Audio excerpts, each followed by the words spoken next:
নাহিদ, আপনারা কি তারেক সাহেবকে আসতে দিচ্ছেন না? মামলাগুলো তো মোকাবেলা করে আসছে। মোকাবেলাটা লন্ডনে বসে কেন করতে হবে? মোকাবেলাটা লন্ডনে বসে করতে হবে কেন? কেন লন্ডনে বসে করতে হবে? স্বাভাবিক উনি একটা নেতৃত্ব দিয়েছেন, ওনার বিরুদ্ধে ফেভারেবল গভর্নমেন্ট অনেক মামলা হয়েছে। ফেভারেবল গভর্নমেন্ট তার মামলার আশঙ্কার কারণে জনাব তারেক রহমান দেশে ফিরতে পারছেন না, এরকমটা আমরা শুনেছি।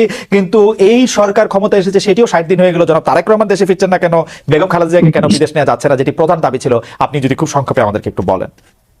ধন্যবাদ আপনাকে। জনাব তারেক রহমান তিনি ওনার যে মামলাগুলো তিনি নিজে মোকাবেলা করতেছেন। মামলাগুলো যদি আইনি প্রক্রিয়া সবকিছু সমাধান হয়ে যায়, খুব শীঘ্রই ইনশাল্লাহ উনি দেশে ফিরবেন এবং বাংলাদেশ যে বিএনপি এবং এই দেশের রাজনীতিতে ওনার ভূমিকা উনি যেভাবে পালন করেছেন বেশি এবং দায়িত্বশীলতার সহিত পালন করবেন। আমি ব্যাপারটা এনিভাই একটু বুঝতে চাই যে জনাব তারেক রহমানের বিরুদ্ধে মামলা এখন রয়েছে, কিন্তু তিনি কি এখনো এই একই আশঙ্কা করছেন যে তিনি দেশে নামার সাথে সাথে তাকে গ্রেফতার হতে পারে?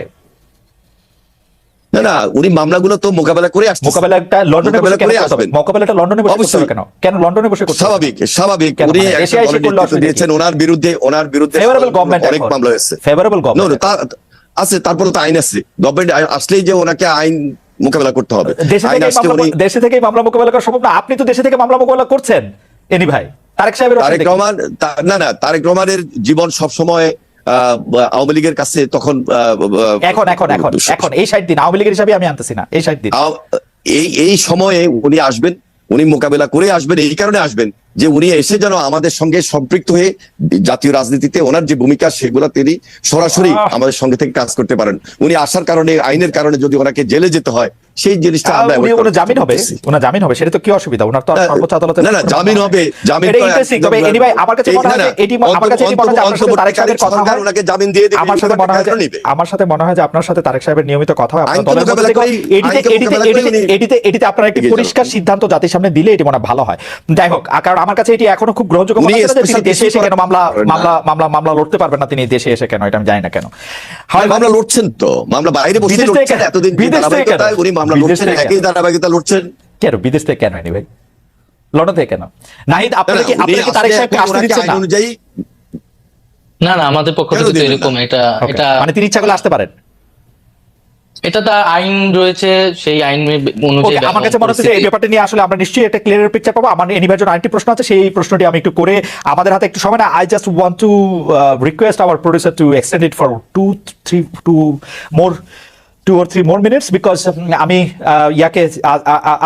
একটু এনিভাইকে জানতে চাই যে এনিভাই 5 আগস্টের পরে সংখ্যালঘু সম্প্রদায় আক্রান্ত হয়েছে, জাতীয় সঙ্গীত নিয়ে প্রশ্ন তোলা হয়েছে, মাজার ভাঙার ঘটনা ঘটেছে, দরবার আক্রমণ করা হয়েছে, নারীরা আক্রমণের মুখে পড়েছে, নারীদের পোশাক নিয়ে কথা বলা হয়েছে, হিজবুত তাহরির প্রকাশে তৎপর, সামনে দুর্গাপূজার আয়োজনে নানা শঙ্কা। অন্তর্বর্তী সরকার কি সব বিষয়ে ঠিক মতো সামলাতে পারবে? কি মনে করেন আপনি? দেখুন, আমি আগে বলেছি দেশের ভিতরে এবং বাহিরে বসে কিন্তু অনেক ষড়যন্ত্র চলতেছে।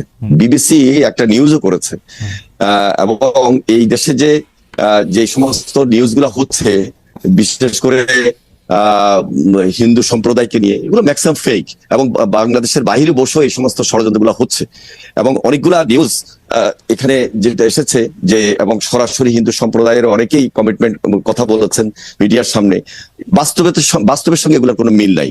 আর ভবিষ্যতে যে পূজাটা আসতেছে, আমরা খুবই সতর্ক আছি এবং আমাদের দলীয় পর্যায় থেকে কোনোভাবেই যেন তারা ষড়যন্ত্র করে আবার এই হিন্দু সম্প্রদায়ের উপর আঘাত করে আমাদের নাম বা দেশে আমাদের যে একটা শৃঙ্খলা অবস্থা সেখানে কোনো ষড়যন্ত্রে লিপ্ত না হতে পারে, সেই জন্য আমরা এখন থেকে সতর্ক আছি, সজাগ রয়েছি এবং আমাদের দলীয় নেতা কর্মীদেরকে ইতিমধ্যে নির্দেশ দেওয়া হয়েছে প্রত্যেক জায়গায় তাদের সহযোগিতা করার জন্য। তাদেরকে আমরা ইতিমধ্যেই সেই সহযোগিতার হাত বাড়িয়ে দিচ্ছি।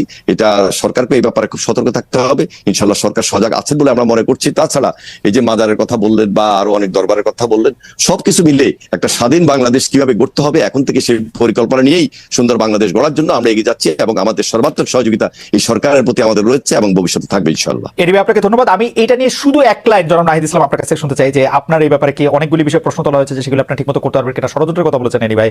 নাহিদ, আপনি যদি একটু শেষ কথা বলতেন, আমরা শেষ করে দেবো, আমাদের শেষ আসলে। না, অবশ্যই এই বিষয়টা আমরা কিন্তু 5ই আগস্টের পর থেকে বারবার বলেছি যে আমাদের এখানে সকলের সমান অধিকার, নাগরিক অধিকার নিশ্চিত করতে আমরা চাই।